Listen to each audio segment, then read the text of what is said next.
अस्सलामुअलैकुम everyone, welcome back to my YouTube channel.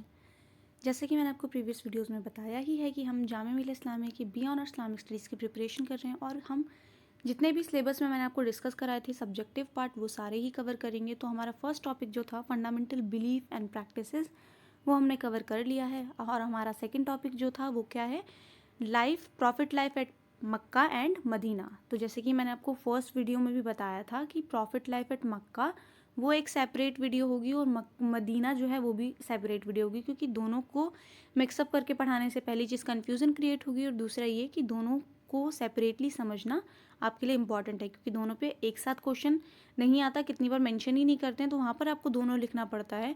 लेकिन ज़्यादातर ऐसा होता है कि या तो प्रॉफिट लाइफ एट मक्का पूछते हैं या फिर प्रॉफिट लाइफ एट मदीना पूछ लेते हैं आपसे। अगर आप सीरीज़ की फ़र्स्ट टाइम वीडियो देख रहे हैं तो डिस्क्रिप्शन में आपको लिंक मिल जाएगा, जो मैंने सिलेबस डिस्कस कराया था, आपको प्रिपरेशन कैसे करनी है, पेपर का पैटर्न क्या होता है, किस हिसाब से प्रिपरेशन करनी है, वो सारी चीज़ें मैंने आपको सिलेबस डिस्कस कराते टाइम डिस्कस किया था। साथ ही साथ जो हमारा फर्स्ट टॉपिक है वो जो सेपरेशन था fundamental belief and fundamental practices का, वो भी आपको डिस्क्रिप्शन में लिंक मिल जाएगा, वहाँ से जाकर वो चीज़ कवर कर लीजिएगा। तो आज जो हम पढ़ेंगे वो है प्रॉफिट लाइफ एट मक्का। साथ ही साथ ये वीडियो बिल्कुल स्किप नहीं करिएगा, क्योंकि एक एक लाइन से आपके एमसीक्यू में किस टाइप के क्वेश्चन बनते हैं, क्योंकि एमसीक्यू के जो क्वेश्चन होते हैं वो भी यहीं से बनकर आते हैं। तो आपको ये एमसीक्यू में भी हेल्प करेगा। और आप चैनल पर न्यू है तो चैनल को सब्सक्राइब कर दें, बेल आइकन पर प्रेस कर दें, ताकि आपको आने वाली हर वीडियो का अपडेट मिलता रहे। एंड आई होप कि आपको ये जो वीडियो है वो काफ़ी हेल्प करेगी आपके एंट्रेंस एग्ज़ाम में। तो यहाँ पर जो आपको कुछ नेम दिख रहे हैं, पहले हम इनके बारे में बात करते हैं, क्योंकि ये जो है ये हमारे नबी की फैमिली का चार्ट है, ठीक है। तो पहले हम यहाँ से शुरू करते हैं। अब्दुल मुतल्लिब, ये कौन थे? हमारे नबी के दादा थे, ग्रैंड फादर थे। ग्रैंड मदर जो थी वो कौन थी? फातिमा बिनते अमर। ये दोनों ही नाम बहुत प्यारे हैं, आपको इजीली याद हो जाएंगे। अब्दुल मुतल्लिब जो थे वो ग्रैंड फादर थे और फातिमा बिनते अमर कौन थी? ग्रैंड मदर थी। और अब्दुल्ला जो थे वो फादर थे और आमीना जो थी वो मदर थी। और यहाँ पर जो ऊपर आपको दो नाम दिख रहे हैं, कुसई एंड इब्न मन्नाफ इब्न कुसई, ये कौन है? अब्द मन्नाफ इब्न कुसई जो थे वो कौन है? वो अब्दुल मुतल्लिब जो हमारे नबी के ग्रैंड फादर यानी कि जो उनके दादा हैं उनके भी दादा, मतलब दादा के दादा पर दादा जो थे हमारे नबी के कौन थे? अब्दुल मन्नाफ इब्न कुसई। तो आपके लिए जो ज़्यादा इंपॉर्टेंट नेम है, ऐसे अगर मैं आपको यहाँ से पूरा समझाऊँ तो वो बहुत ज़्यादा कन्फ्यूज़न क्रिएट करेगा आपके लिए। तो आपको इतना फ्रस्ट्रेट होने की ज़रूरत नहीं है। आपको जो एग्ज़ाम में पूछ लिया जाता है वो कौन पूछ लिया जाता है? हमारे नबी के ग्रैंडफादर का नाम। तो ग्रैंडफादर कौन है?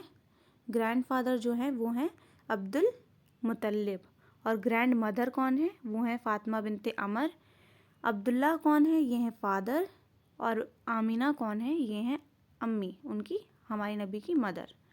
तो ये आपको चार नाम जो है मोस्ट इंपॉर्टेंट है, ये आपको याद रखने हैं। आपसे एंट्रेंस एग्ज़ाम में जो पूछ लिया जाता है कि हमारे नबी के दादा का नाम क्या था, या फिर दादी का नाम क्या था, या अब्बू का नाम क्या था, या अम्मी का नाम क्या था, इन चारों में से कुछ भी आपको दिख जाएगा। तो आपको याद रखना है ये चारों ही, कि अब्दुल मुतल्लिब दादा का नाम है, फातिमा बिनते अमीर दादी का नाम है, अब्दुल्ला अब्बू का नाम है और आमीना अम्मी का नाम है। और एक क्वेश्चन पेपर में मैंने ये भी देखा था, ग्रेट ग्रैंडफादर का नाम पूछा था। तो वहाँ पर अगर आपसे, ऐसा बहुत रेयर केसेस में होता है, तो इसीलिए यहाँ पे मेंशन कराया मैंने कि अगर यहाँ पे आपसे किसी भी एग्जाम में ग्रेट ग्रैंडफादर का नाम पूछ लें तो वो होगा इब्न मन्नाफ इब्न कुसई। तो यहाँ पर देखते हैं, अब यहाँ से हम जो पढ़ेंगे, ये तो फैमिली चार्ट की बात हो गई। अब जो पढ़ेंगे हम वो है प्रॉफिट लाइफ एट मक्का, हमारे नबी की जो मक्की ज़िंदगी के बारे में हम वो पढ़ेंगे। Prophet Mohammad was born in 570 AD। तो आपसे ये भी पूछ लेते हैं एमसीक्यू में कि हमारे नबी का जो बर्थ हुआ था वो कौन सी ईयर में हुआ था। तो यहाँ पर आपसे एक क्वेश्चन बन गया, एक लाइन, फर्स्ट लाइन स्टार्ट होते ही आपके लिए एक क्वेश्चन बन गया जो आपसे एमसीक्यू में पूछा जाता है। तो Prophet Mohammad was born in 570 AD। तो 570 AD में पैदा हुए थे, आपको ये भी मिल सकता है। और कितने जो स्कॉलर हैं उनका मानना है 571 AD। तो अगर आपको ऑप्शन में 570 दिया है तो वो आंसर भी ठीक होगा, और अगर 571 AD दिया है तो वो आंसर भी ठीक होगा। लेकिन ज़्यादातर जो मान के चलते हैं वो चलते हैं 570 AD। अगर आप रिटर्न पेपर में भी 571 लिख दें या 570 लिख दें तो दोनों ही सही माना जाता है। तो ऑप्शन में अगर आप देख लीजिएगा, आपको 570 अगर ये क्वेश्चन आता है तो 570 AD दिया है या फिर 571 AD दिया है, दोनों ही सही होंगे। लेकिन ये याद रखिएगा, दोनों एक साथ कभी भी नहीं देते हैं, या तो आपको 570 दिखेगा या फिर 571 AD दिखेगा, क्योंकि जिन भी दो चीज़ों में कन्फ्यूज़न होता है उन चीज़ों को कभी भी एक साथ मेंशन नहीं करते हैं ऑप्शन में, दोनों में से कोई एक ही दिखेगा आपको, तो ये चीज़ ध्यान में रखिएगा। सही दोनों ही है। तो यहाँ पर क्या है, Prophet Mohammad was born in 570 AD in Mecca. कहाँ पैदा हुए थे? मक्का में पैदा हुए। तो मक्का का पुराना नाम भी पूछ लेते हैं आपसे। मक्का का पुराना नाम क्या है? उम्मुल कुरा। मक्का का पुराना नाम क्या है? उम्मुल कुरा। और इसका मतलब क्या होता है? मदर ऑफ टाउन्स या फिर मदर ऑफ विलेजेस भी आप इसे कह सकते हैं। तो अगर मीनिंग पूछ लिया तो आपको ये भी पता चल गया कि मक्का का पुराना नाम, ये भी अक्सर पूछ लेते हैं, मक्का का पुराना नाम क्या है? उम्मुल कुरा। और उम्मुल कुरा का मीनिंग क्या होता है ये भी आपसे पूछ लिया जाता है, तो उसका मतलब होता है मदर ऑफ टाउन या फिर मदर ऑफ विलेजेस। तो ये हो गया आपका मक्का का पुराना नाम उम्मुल कुरा, जिसका मतलब होता है मदर ऑफ टाउन या फिर मदर ऑफ विलेजेस। तो आप फिर से रिपीट करते हैं। फर्स्ट लाइन में क्या है? Prophet Mohammad was born in 570 AD in Mecca. Mecca का पुराना नाम क्या हो गया? उम्मुल कुरा। मैं आपको इसीलिए इतने अच्छे समझा रही हूँ ताकि आपको बार बार मेहनत करने की ज़रूरत ना पड़े। आप हिंदी में पेपर लिख रहे हैं, उर्दू में लिख रहे हैं, इंग्लिश में लिख रहे हैं, किसी भी लैंग्वेज में लिख रहे हैं, आपके लिए हेल्पफुल होना चाहिए, तभी होगा जब आपको समझ में आएंगी चीज़ें। तो साथ ही साथ अपना कॉन्सेप्ट क्लियर करके चलिएगा। और एज इट इज़ अगर आप ये लिखना चाहते हैं पेपर में तो आपको मार्क्स मिल जाएंगे, अच्छे मार्क्स मिलेंगे। और पर आपको ये समझ के चलना ज़रूरी है, क्योंकि MCQ में आपसे ये वाले क्वेश्चंस बहुत पूछ लिए जाते हैं जो मैं आपको पढ़ा रही हूँ। नेक्स्ट क्या है? This year is also known as the year of elephant. जिस ईयर हमारे नबी पैदा हुए थे उस ईयर को किस नाम से जाना जाता है? The year of elephant. और ये क्वेश्चन भी पूछ लिया जाता है। This year is also known as the year of elephant, invasion of Mecca by Abraha. अब ईयर ऑफ एलिफेंट क्यों कहा जाता है? क्योंकि उसी साल मक्का पर हमला किया गया था। अब्राहा ने किया था मक्का पे हमला, ठीक है। तो अब हमला किया, तो हमला से और द ईयर ऑफ एलिफेंट से इससे क्या ताल्लुक़ बनता है? तो रिलेशन ये है द ईयर ऑफ एलिफेंट कहने का, जो अब्राहा था उसने जो मक्का पर हमला किया था, अमूमन क्या होता है कि आप या तो देखेंगे हॉर्स यूज़ होता है या फिर कैमल यूज़ होती है जंग में। अगर रेतीला इलाका है जैसे सऊदी अरब वगैरह में, तो क्या यूज़ करते हैं? तो हॉर्स यूज़ करते हैं, फिर कैमल। बट अब्राहा ने जो मक्का पर हमला करा, तो अब्राहा लेकर आया था एलिफेंट्स को। उसकी जितनी भी फ़ौज में जो जानवर थे, सवारियाँ थी, वो कौन थी? एलिफेंट थी। तो एलिफेंट की वजह से उस ईयर का नाम पड़ा द ईयर ऑफ। नबी जो थे वो कौन से ट्राइब से बिलोंग करते थे? वो करते थे कुरैश ट्राइब से बिलोंग करते थे, ठीक है। ट्राइब क्या था उनका? कुरैश ट्राइब था। और बनु हाशिम, बनु हाशिम जो यहाँ पर है ये क्या है? उनका क्लेन है। उन खानदान कौन सा था? बनु हाशिम। और ट्राइब कौन सा था? कुरैश। तो आपसे क्लेन भी पूछ लेते हैं। तो क्लेन क्या था हमारे नबी का? वो है बनु हाशिम। और ट्राइब जो है वो है कुरैश। कुरैश ट्राइब से बिलोंग करते थे। और क्लेन जो था वो बनु हाशिम था। The Prophet Mohammad was belong to the Quraysh tribe, Banu Hashim clan. तो यहाँ पर दोबारा रिपीट कर देती हूँ उसको। The Prophet Mohammad was born in 570 AD Mecca Ummul Qura. याद रखिएगा इसको कि मक्का जो है उम्मुल कुरा, उसका पुराना नाम है मक्का का। This year is also known as the year of elephant, invasion of Mecca by Abraha. The Prophet Muhammad सल्लल्लाहु अलैहि वसल्लम was belong to the Quraysh tribe by Quraysh tribe Banu Hashim clan. तो आपको I hope मैं ये समझ के चल रही हूँ कि ये चीज़ अच्छी तरह समझ में आ गई होगी। ये भी कॉन्सेप्ट क्लियर हो गया होगा कि द ईयर ऑफ एलिफेंट क्यों कहते हैं। अब क्या है? First 5 year of childhood profit Mohammad lived with his nurse. पहले 5 साल बचपन के हमारे नबी ने किन के साथ गुजारे? उनकी नर्स के साथ। वो कौन थी? दाई हलीमा। दाई हलीमा, ये नाम आपको याद हो जाना चाहिए इजीली, और बहुत से लोगों को याद होगा भी। तो यहाँ पर मैंने नाम मेंशन नहीं करा है, बट आप मेंशन कर दीजिएगा नाम। The first 5 year of childhood, बचपन के पहले 5 साल हमारे नबी किन के साथ रहे? दाई हलीमा के साथ रहे, with his nurse Halima. Abdullah father of holy prophet died at Yathrib. हमारे नबी के जो फादर थे उनका इंतकाल कहाँ हुआ था? यतरिब में। अब यतरिब कौन सी जगह का नाम है? यतरिब है मदीने का पुराना नाम। मदीने का पुराना नाम क्या है? यतरिब। तो आपको ऊपर मैंने बताया मक्के का पुराना नाम क्या था? उम्मुल कुरा, यानी कि mother of city, mother of town या फिर मदर ऑफ विलेज। उम्मुल कुरा का ये मतलब होता है।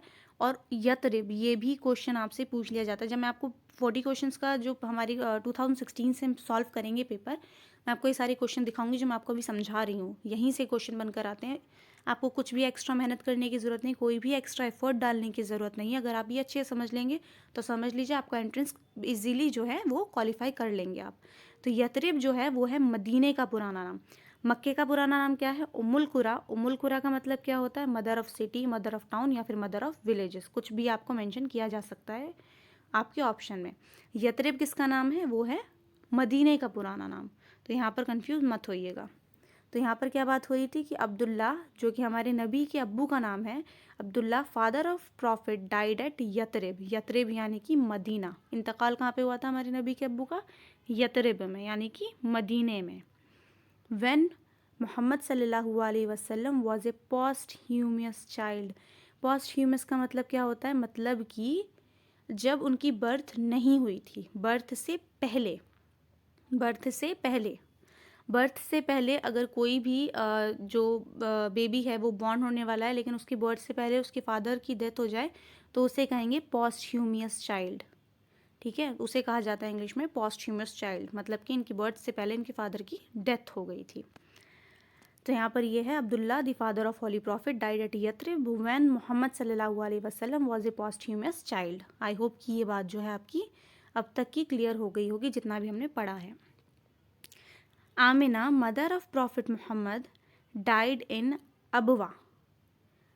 आमिना कौन है? ये मैं आपको ऊपर पढ़ा चुकी हूँ। आई होप कि आपको ये सारे नाम जो हैं वहीं याद हो गए होंगे। अब्दुल्ला हमारे नबी के अब्बू का नाम, आमिना हमारे नबी की अम्मी का नाम। तो जो हमारे नबी के अब्बू थे अब्दुल्ला, उनका इंतकाल कहाँ हुआ था? यतरिब में, यानी कि मदीने में। अब यहाँ पे बात हो रही है आमिना यानी कि हमारे नबी की अम्मी की, और उनका इंतकाल कहाँ हुआ था? अबवा में।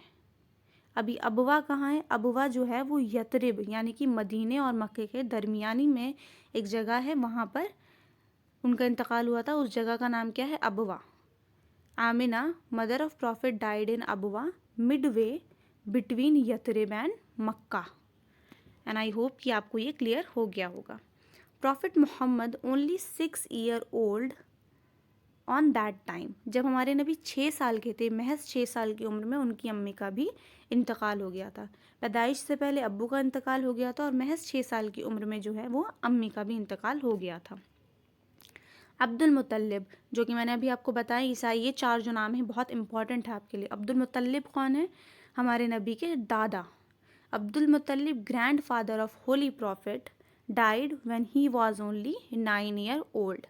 अब्दुल मुत्तलिब जो थे हमारे नबी के दादा का नाम है, और हमारे नबी के जो दादा का नाम है, इन्हीं के पास जो इनकी गार्जियनशिप चली गई थी जब अम्मी का इंतकाल हो गया था हमारे नबी की। तो और उसके बाद जब हमारे नबी महज 9 साल के थे तब दादा जान यानी कि अब्दुल मुत्तलिब का भी इंतकाल हो गया था।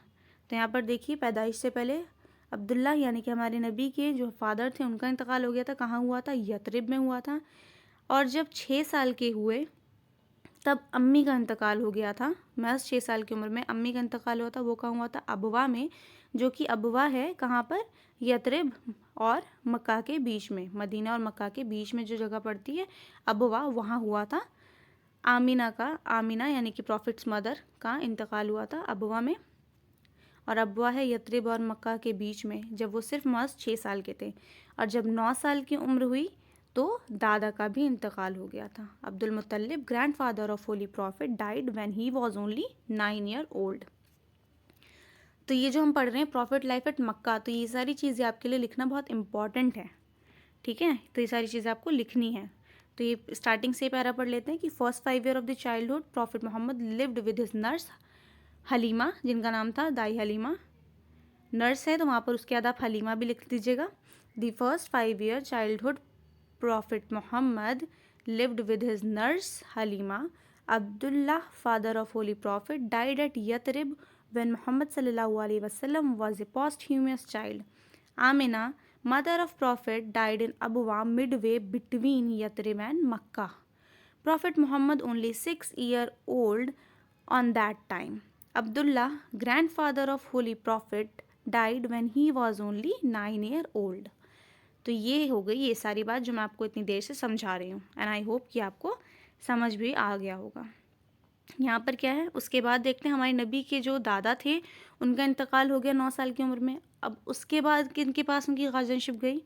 After that the guardianship of prophet Mohammad was assume by his uncle Abu Talib. Abu Talib कौन थे? अबू तालिब जो हैं वो हमारे नबी के चचा हैं, और ये हज़रत अली के फ़ादर भी हैं। हज़रत अली के फ़ादर कौन है? अबू तालिब, और ये हमारे नबी के कौन है? चचा हैं। तो इनके पास चली गई थी, अबू तालिब के पास चली गई थी हमारे नबी की गार्डियनशिप दादा के इंतकाल के बाद। After that the guardianship of prophet Mohammad was assume by his uncle Abu Talib, जो कि हज़रत अली के फ़ादर भी हैं।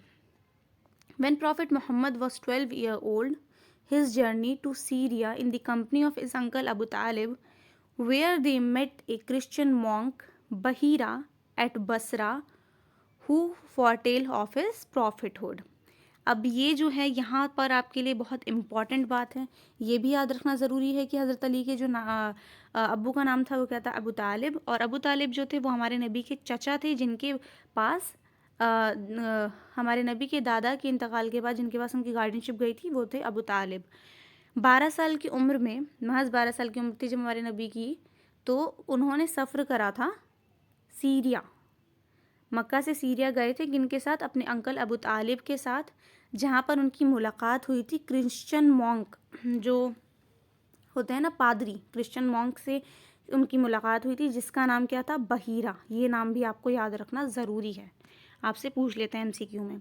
तो उस मॉन्क का नाम क्या था? पूछ लेते हैं। तो उनका नाम था बहीरा, और कहाँ पर हुई थी ये मुलाकात? बसरा में हुई थी, जिन्होंने हमारे नबी को देखते ही कहा था कि ये बच्चा आखिरी नबी होगा।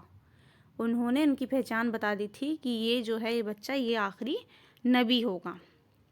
तो यहाँ पर क्या बात हुई? After that the guardianship of prophet Mohammad was assume by his uncle Abu Talib. When prophet Mohammad was 12 year old, his journey to Syria in the company of his uncle Abu Talib, where they met a Christian monk Bahira at Basra who foretells of his prophethood. उन्होंने बता दिया था उनकी नबूवत के बारे में। ठीक है, तो ये सारी बातें आपको आई होप कि समझ में आ गई होंगी। बहीरा का नाम याद रखना भी आपके लिए ज़रूरी है कि वो क्रिश्चियन मॉन्क का नाम क्या था? Bahira. Prophet Mohammad participated in the war of Fijar when he was 15 year old. ये क्वेश्चन आपसे बहुत इंपॉर्टेंट है, पूछ लिया जाता है। हमारे नबी ने पार्टिसिपेट करा था वॉर में, उस वॉर का नाम था फिज्र, और वो महज 15 साल की उम्र में इस वॉर में हमारे नबी ने पार्टिसिपेट करा था। तो आपसे यहाँ किस किस तरीके से क्वेश्चन बनते हैं इससे? आपसे या तो वॉर का नाम पूछ लेते हैं, तो वॉर का नाम क्या है? फिज्र। या फिर ये पूछ लेते हैं कि कितनी उम्र थी उस टाइम पे हमारे नबी ने जब पहली वॉर में पार्टिसिपेट करा, उस वक्त हमारे नबी की कितनी उम्र थी? तो वो कितनी थी? 15 ईयर ओल्ड। तो ये उम्र याद रखना ज़रूरी है। वॉर जो थी वो वॉर का नाम क्या था? फिज्र वॉर। ये भी नाम याद रखना ज़रूरी है। वॉर में काम क्या था? ये भी याद रखना ज़रूरी है। तो हम देखते हैं वॉर में काम क्या था हमारे नबी का। In this war Prophet Muhammad picking up the stray arrows thrown by the enemy and handling them to his uncle Abu Talib. हमारे नबी का काम क्या था इस वॉर में? तीर निकाल करके देना उनके अंकल अबू तालिब को, ताकि वो अपने दुश्मनों पे तीर चला सके। तो क्या काम था उनका? Picking up the stray arrows thrown by enemy and handling them to his uncle Abu Talib. तो आपसे काम भी पूछ लिया जाता है, तो आपको ये काम भी पता चल गया कि उनका काम क्या था? तीर उठा के देना, picking up the stray arrows thrown by the enemies. और उम्र कितनी थी? उम्र थी महज 15 साल, जब उन्होंने पहली वॉर में पार्टिसिपेट करा। उनकी ज़िंदगी की पहली वॉर कौन सी थी? फिज्र वॉर थी। उम्र थी महज 15 साल, और काम क्या था? तीर निकाल करके देना, picking up the stray arrows thrown by the enemy and handle them to his uncle Abu Talib. Prophet Mohammad was also known as Al Amin. ये भी पूछ लिया जाता है आपसे एमसीक्यू की फॉर्म में। प्रॉफिट मोहम्मद को अल अमीन के नाम से भी जाना जाता था। और अल अमीन का मतलब क्या होता है? दी ट्रस्टेड, मतलब कि भरोसेमंद इंसान, दी ट्रस्टेड। तो हमारे नबी को जो है वो अल अमीन के नाम से भी जाना जाता था। He became the member of the Hilful Fuzul. Hilful Fuzul in 591 AD which was a peace committee. Hilful Fuzul भी पूछ लेते हैं आपसे कि क्या है। हिल्फुल फिजूल क्या थी? एक पीस कमेटी थी जिसका जो है कमेटी का मेंबर बनाया गया था हमारे नबी को। वहाँ उनको टाइटल मिला था अल अमीन का। उनके ईमानदारी पे, उनकी क्या बोलते हैं कि सच्चाई पर भरोसा करके, उनकी जो यकीन था, सच बोलने का तरीका था और वो सिर्फ सच ही बोलते थे, तो उन सारी चीज़ों को देख करके उनको टाइटल दिया गया था अल अमीन, द ट्रस्टेड, मतलब भरोसेमंद इंसान। और he became the member of the Hilful Fuzul in कौन सी ईयर में? 591 AD में। और ये क्या थी? एक पीस कमेटी थी। तो आपसे ये भी पूछ लेते हैं कि हिल्फुल फिजूल जो है वो क्या थी? वो एक पीस कमेटी थी। तो ये सारी चीज़ें आपको ऐसी ही लिखनी है। सारी चीज़ें जो हैं प्रॉफिट लाइफ एट मक्का के उसमें आपके लिए बहुत इम्पॉर्टेंट है। Prophet Muhammad became the manager of the Hazrat Khadija and lead her trade caravan to Syria and back. After that, Khadija sent the marriage proposal to the Muhammad sallallahu alaihi wasallam. तो यहाँ से देखिए, यहाँ से क्या है कि profit Mohammad जो थे, हमारे नबी जो थे, वो मैनेजर थे हज़रत खदीजा रज़ियल्लाहु ताला अन्हु के। उनकी जो ट्रेड जो होती थी, उन सारी चीज़ों के मैनेजर कौन थे? हमारे नबी थे। और जब वो वापस आए सीरिया से, तो हज़रत खदीजा ने मैरिज प्रपोज़ल भिजवाया हमारे नबी को। हज़रत Khadija send the marriage proposal to the Mohammad सल्लल्लाहु अलैहि वसल्लम। He accept the proposal and marriage to Khadija. हमारे नबी ने वो प्रपोज़ल जो है वो एक्सेप्ट करा और शादी कर ली खदीजा रज़ी अल्लाह ताला अन्हु से। ठीक है, शादी जब हुई थी हमारे नबी की, तो उस वक्त जो एज थी वो भी इम्पॉर्टेंट रखती है आपके लिए। At the time of marriage Prophet Muhammad 25 years old and Hazrat Khadija was 40 years old. हमारे नबी की जो उम्र थी वो थी 25 साल और हज़रत खदीजा की जो उम्र थी वो थी 40 साल। तो ये भी याद रखिएगा। हज़रत मोहम्मद हमारे नबी की और हज़रत खदीजा जो हैं उनकी औलाद जो थी, उनके नाम भी याद रखना ज़रूरी है आपको। तो ये सारे नाम आपको याद रखना है। जो बेटे थे उनके नाम क्या कहते हैं? कासिम, ताहिर एंड तैयब। हमारे नबी के 3 बेटे भी थे, कासिम, ताहिर एंड तैयब। पूछ लेते हैं आपसे एग्ज़ाम में। और बेटियां जो थी वो कितनी थी? ज़ैनब, रुक़ैया, उम्म कुलसुम एंड फ़ातिमा रज़ियल्लाहु ताला अन्हु। तो 4 बेटी और 3 बेटे थे हमारे नबी के। बेटे टोटल कितने हुए हमारे नबी और हज़रत खदीजा की औलादें? वो हो गई 7, जिनमें 3 बेटे थे और 4 बेटियां थी। बेटों के नाम क्या थे? कासिम, ताहिर एंड तैयब। और बेटियों के नाम थे ज़ैनब, रुक़ैया, कुलसुम एंड। जो हम बात करेंगे ये बात होगी प्रॉफिटहुड की। आपको एज इट इज़ ऐसे ही लिखना है profit life at Mecca exam में, और आपके लिए काफ़ी अच्छा रहेगा अगर आप समझ लेंगे तो, क्योंकि इससे आपको MCQ में भी काफ़ी हेल्प मिलेगी। तो हमारे नबी को जो नबूवत मिली वो कौन सी, कितने साल की उम्र में मिली थी? 40 साल की उम्र में। At the age of 40 the holy prophet is commissioned as the messenger of Allah. और क्या थी एज? वो थी 40 साल की उम्र में। जो आपसे क्वेश्चन भी पूछ लेते हैं कि कितने साल की उम्र में नबूवत मिली, तो उम्र थी उस वक्त 40 साल। In 610 AD, the first revelation revealed to the Prophet Muhammad in the cave Hira at Jabal an-Nur। आपसे जो इम्पोर्टेंट क्वेश्चन बनता है यहाँ पे वो क्या बनता है कि केव कौन सी थी? तो केव थी वो थी हीरा। और माउंटेन भी पूछ लेते तो माउंटेन कौन सा माउंटेन था? अल नूर। माउंटेन कौन सा था? माउंटेन था अल नूर। और केव थी हीरा। और ईयर क्या था? ईयर था 610। और उस वक्त उम्र कितनी थी? वो थी 40 साल। तो एक बार इसे दोबारा रीड कर लेते हैं। At the age of the 40 the holy prophet is commissioned as the messenger of Allah. In 610 AD the first revolution revealed prophet Mohammad in the cave of Hira at Jabal al Noor. आगे क्या है? During the first 3 years of his mission, उनकी नबूवत के पहले 3 साल हमारे नबी ने जो इबादत करी वो क्या करी? सीक्रेटली करी और प्राइवेटली छुप कर करी। ठीक है, during the first 3 year his mission the prophet preached his message privately and Muslim offered their prayers secretly। और जो बाकी मुस्लिम्स थे वो भी secretly प्रेयर करते थे पहले 3 साल। उसके बाद क्या हुआ? In 613 AD the prophet Muhammad inviting the journal people of Makkah to Islam at Mount Safa। आपके लिए यहाँ पर एक क्वेश्चन इंपॉर्टेंट बन जाता है। 613 AD ईयर भी आपके लिए इम्पॉर्टेंट है।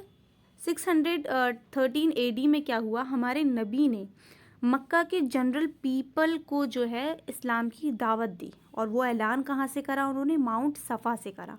माउंट आपसे पूछ लेते हैं कौन सी जगह से ऐलान करा था? वो करा था माउंट सफ़ा से। और ईयर क्या था? 613 ईयर था। In 613, Prophet Muhammad inviting the general people of Makkah to Islam at Mount Safa. In 615, some Muslims migrated to Abyssinia. This is the first migration of Muslims. ये जो है बहुत important question है। Migration की अगर बात होगी तो बहुत लोगों को लगता है कि हमारी पहली माइग्रेशन जो हुई थी वो मक्के से मदीने हुई थी, जो कि गलत है। आपसे ये क्वेश्चन अक्सर पूछ लिया जाता है और ऑप्शन में आपको मदीना ज़रूर दिखेगा। तो यहाँ पर जो हमारी पहली माइग्रेशन हुई थी, मुस्लिम्स की जो पहली माइग्रेशन हुई थी, वो कहाँ हुई थी? इबिसिनिया में हुई थी। और इबिसिनिया भी मिल सकता है आपको ऑप्शन में, और इथोपिया भी मिल सकता है। इथोपिया, अभी इसका नाम क्या है? इथोपिया। और ये कहाँ पर है? अफ्रीका में। तो आपको ये याद रखना है, आपको इबिसिनिया दिख सकता है, आपको इथोपिया भी दिख सकता है। और ये कहाँ पर है? इबिसिनिया जो है वो है अफ्रीका में। तो हमारी जो पहली माइग्रेशन हुई थी वो कहाँ हुई थी? इबिसिनिया में। तो ये याद रखना बहुत इम्पॉर्टेंट है आपके लिए। और ईयर क्या था? 615 ईयर था। 615 AD some Muslim migrated to Abyssinia. This is the first migration of Muslims. पहली माइग्रेशन ऑफ मुस्लिम्स की कहाँ हुई थी? इबिसिनिया में। इथोपिया भी आपको मिल सकता है ऑप्शन में। और ये कहाँ पर है? ये है अफ्रीका में। कहाँ पर है ये? ये है आप अफ्रीका में। और ईयर क्या है? 615। तो यहाँ तक की बात हम देख लेते हैं दोबारा। In 613 Prophet Muhammad inviting the general people of Mecca to Islam at Mount Safa. Mount Safa से उन्होंने दीन की दावत दी जनरल पीपल को मक्का के। 615 AD some Muslims migrated to Abyssinia. This is the first migration of Muslims. I hope कि आपको यहाँ तक की बात समझ में आ गई होगी। अब देखते हैं 617 से क्या हुआ। In 617 social boycott of Hashimites and prophet Mohammad by Quraysh. Quraysh क्या है? ट्राइब है, जो मैंने आपको ऊपर अच्छे से बताया भी था। हाशिमेट्स क्या है? हमारे नबी का ख़ानदान, क्लेन, बनु हाशिम, जो मैंने ऊपर बताया था, क्लेन है वो, हमारे नबी के ख़ानदान है बनु हाशिम। और कुरैश क्या है? मक्का का ट्राइब, कुरैश ट्राइब। तो उस 617 में क्या होता है कि जो कुरैश ट्राइब है वो हाशिमेट्स का, यानी कि नबी के ख़ानदान का और साथ ही साथ हमारे नबी का सोशल बॉयकॉट कर देते हैं। मतलब कि हर तरह की चीज़ें, हर तरह का रिलेशन, ताल्लुकात, सब कुछ बंद कर देते हैं, बिल्कुल ही बॉयकॉट। और ईयर क्या है? बॉयकॉट ईयर क्या है? 617। आपसे पूछ लेते हैं, याद रखिएगा। 617 बॉयकॉट ईयर है। और 617 में सोशल बॉयकॉट किया जाता है हाशिमेट्स का, हमारे नबी के पूरे ख़ानदान का, साथ ही साथ हमारे नबी का भी कुरैश ट्राइब के ज़रिए। इसका जो नेगेटिव इम्पैक्ट पड़ता है वो किन पे पड़ता है? अबू तालिब और हज़रत खदीजा पे। दोनों ही ये चीज़ बर्दाश्त नहीं कर पा रहे थे कि किस तरीके से पूरा जो है मक्का हमारे नबी को जो है वो बॉयकॉट किए हुआ है। तो year 1619 Abu Talib and Khadija रज़ियल्लाहु ताला अन्हु died after the lifting of the boycott. और ये जो था, ये जो मेजर रीज़न बना अबू तालिब और हज़रत खदीजा की जो है वो डेथ का। 619 में दोनों का ही जो इंतकाल हुआ था वो 619 में ही हुआ है। और ये जो हुआ था, ये जो बेसिकली ये चीज़ बर्दाश्त ना कर पाना कि हमारे नबी का और उनके ख़ानदान का जो है सोशल बॉयकॉट करा जा रहा है मक्का में, तो ये जो है वो मेजर रीज़न बना था इनके इंतकाल का। वो सदमा इनके इंतकाल का बेसिक मेजर जो है वो रीज़न बना था। तो इसका जो नेगेटिव इम्पैक्ट था वो ये हुआ था।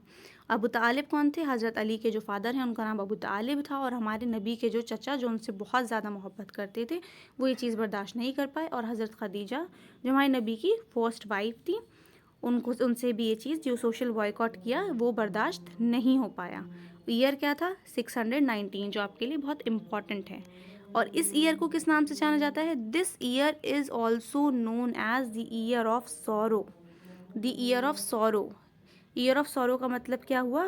गमों का साल। द ईयर ऑफ सैडनेस भी कह सकते हैं इसे। The year of sadness, the year of sorrow. ये आपको क्वेश्चन पेपर में बहुत दिखेगा क्वेश्चन, ये वाला क्वेश्चन, कि अबू तालिब और हज़रत खदीजा जिस साल इंतकाल हुए उस ईयर को क्या कहा जाता है? तो उस ईयर को कहा जाता है द ईयर ऑफ सॉरो, मतलब कि गमों का साल। तो आपको टर्म जो है वो ऐसे याद रखें, क्योंकि अब जो है पेपर वो सिर्फ़ और सिर्फ इंग्लिश में आता है, आपको सब्जेक्टिव में ये चीज़ प्रोवाइड की जाती है कि आप हिंदी, इंग्लिश, उर्दू किसी भी लैंग्वेज में लिख सकते हैं, पर जो पेपर होता है वो जो पेपर का लैंग्वेज होता है वो सिर्फ़ और सिर्फ इंग्लिश ही होता है, तो ऐसे ही याद करके रखिएगा। उसके बाद क्या हुआ, इन 620 AD 6 men फ्रॉम यथरिब विजिटेड मक्का। यथरिब जो है वो मदीने का पुराना नाम है, मैंने आपको बताया था, और मक्के का पुराना नाम क्या है, उम्मुल कुरा।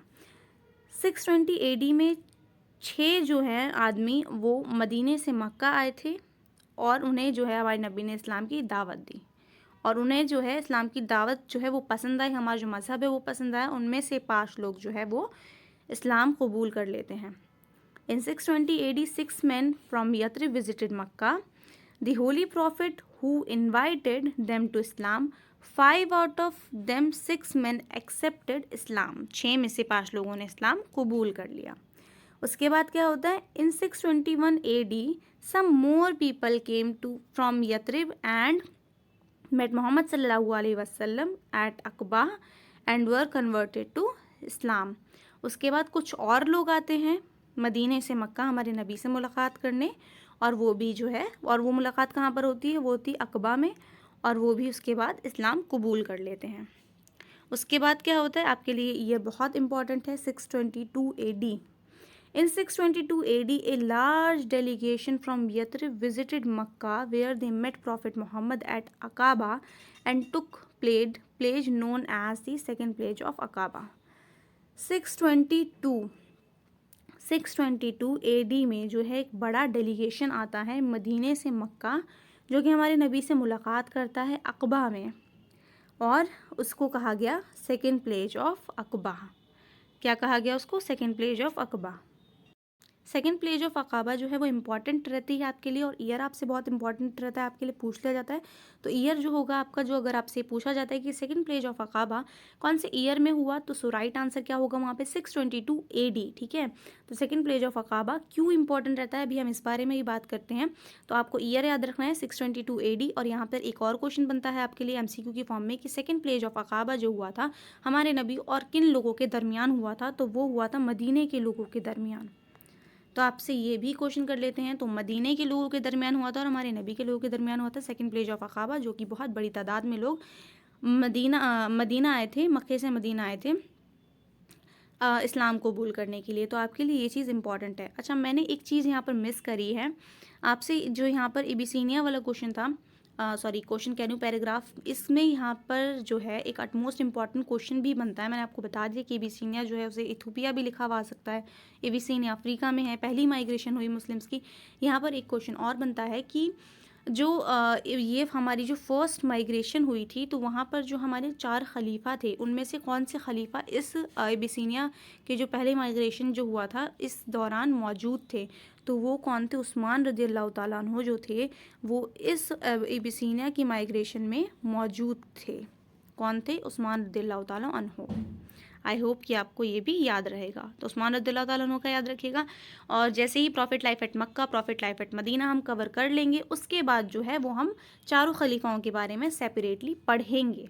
तो वहाँ पर आपको और जानने को मिलेगा कि कैसे कैसे जो थे वो खलीफा थे, उनके क्या क्या काम हुए, उन्होंने क्या क्या कॉन्ट्रीब्यूशन दिया इस्लाम के लिए, तो वो सारी चीज़ें हम वहाँ पढ़ेंगे। जो हम बात कर रहे थे वो कर रहे थे सेकंड प्लेज ऑफ अक़बा की, कि सेकंड प्लेज ऑफ अक़बा क्यों इम्पॉर्टेंट हो जाता है।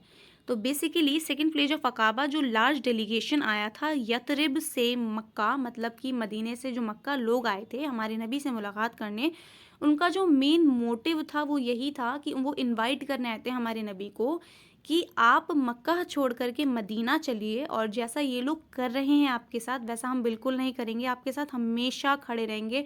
फिर चाहे आपके दुश्मन आपके कितना भी खिलाफ हो जाएं, कितनी भी जंग करें आपसे, कुछ भी करें, हम आपके हमेशा साथ रहेंगे और हमेशा साथ देंगे आपका। तो इन लोगों को छोड़ करके आप हमारे साथ चलिए। बेसिकली जो मक्का के लोग थे उन्होंने बिल्कुल ही बॉयकॉट कर दिया था, वो बहुत ज़्यादा जो है जुल्म एक तरह से किया जा रहा था हमारे नबी पर, उनके ख़ानदान पर। तो उस वक्त जो है वो मदीने के लोगों ने हमारे नबी को इनवाइट करा था। इसी वजह से सेकंड प्लेज ऑफ अक़बा में जो ये इनविटेशन दिया गया था मक्का के लोगों की तरफ से, इसीलिए जो है सेकंड प्लेज ऑफ अक़बा बहुत इम्पॉर्टेंट हो जाती हैं।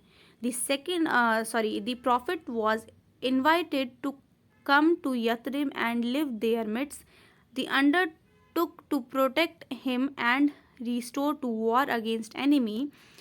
For this reason, the second pledge of Aqaba came to know as Betul herb. इसी वजह से जो इनविटेशन दिया और उन्होंने ये कहा कि हम हमेशा आपके साथ रहेंगे, चाहे फिर आपके दुश्मन आपके कितना भी खिलाफ हो जाएं, कितनी भी उनसे जंग करनी पड़े, कुछ भी करना पड़े, हम आपके साथ रहेंगे. तो सेकंड प्लेज ऑफ अकाबा को इस इनविटेशन की वजह से किस नाम से जाना गया? बैतुल हर्ब के नाम से. किस नाम से? देखिए, second pledge of Aqaba came to know as Baitul Harb as well.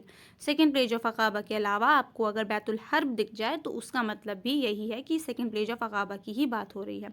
After the Prophet Muhammad migrated to Medina in 622 AD. 622 AD में हमारे नबी जो है वो मक्का से मदीना हिजरत कर गए. तो यहाँ पर जो है second pledge of Aqaba 622 AD और माइग्रेशन ईयर जो है हुआ मक्का से मदीना का, वो भी हुआ 622 AD. तो यहाँ पर profit life at Mecca, I hope कि आपको समझ में आ गया होगा. ये वाला जो टॉपिक है वो पूरा कवर हो गया है. जितनी भी इम्पॉर्टेंट बातें थी, जितने भी क्वेश्चन यहाँ से बनते हैं MCQ की फॉर्म में, वो सारे हमने डिस्कस करे हैं. जितना भी हो सका मैंने क्लियर करने की कोशिश करी है. अगर आपको कुछ समझ में नहीं आता है तो आप मुझे कमेंट सेक्शन में ज़रूर बताइएगा. इसके अलावा कोई एडिशनल नोट्स या आपको कोई कन्फ्यूज़न है तो आप मुझे इंस्टाग्राम पे मैसेज कर सकते हैं. जितनी होगी हेल्प मैं आपकी कर सकूँगी वो मैं करूँगी. बाकी चैनल को अब तक सब्सक्राइब नहीं करा है तो सब्सक्राइब कर दीजिए, बेल आइकन पर प्रेस कर दीजिए ताकि आपको आने वाली हर वीडियो का अपडेट मिलता रहे. प्रॉफिट लाइफ एट मक्का जो है वो हो गया है. अब जो नेक्स्ट वीडियो आएगी वो प्रॉफिट लाइफ एट मदीना पर होगी और उसी के साथ साथ फिर क्या होगा, हमारे 2 टॉपिक जो हैं वो कवर हो जाएंगे. फिर हम जो है वो खलीफाओं के बारे में पढ़ेंगे और ऐसे ही आगे पूरा प्रोसेस करेंगे चलेगा. और जो बाकी का पूरा सब्जेक्टिव पार्ट है वो हम यहीं कवर कर लेंगे. उसके बाद हम सॉल्व करेंगे MCQ. एंड MCQ जो है वो आपका यहाँ पर जो हम डिटेल में पढ़ रहे हैं वहाँ से भी बहुत सारे MCQ कवर हो जाएंगे. अगर आपने ऐसे ही साथ साथ इसे याद रखा तो आपको ज़्यादा प्रॉब्लम नहीं होगी MCQ सॉल्व करने में. सो आई होप आपको वीडियो अच्छी लगी है. वीडियो अच्छी लगी हो तो कमेंट सेक्शन में मुझे ज़रूर बताएं. अगर कुछ समझ नहीं आए तो वो भी आप मुझे बता सकते हैं. चैनल पर नहीं हो तो चैनल को सब्सक्राइब कर दें, बेल आइकन पर प्रेस कर दें. अल्लाह हाफिज़.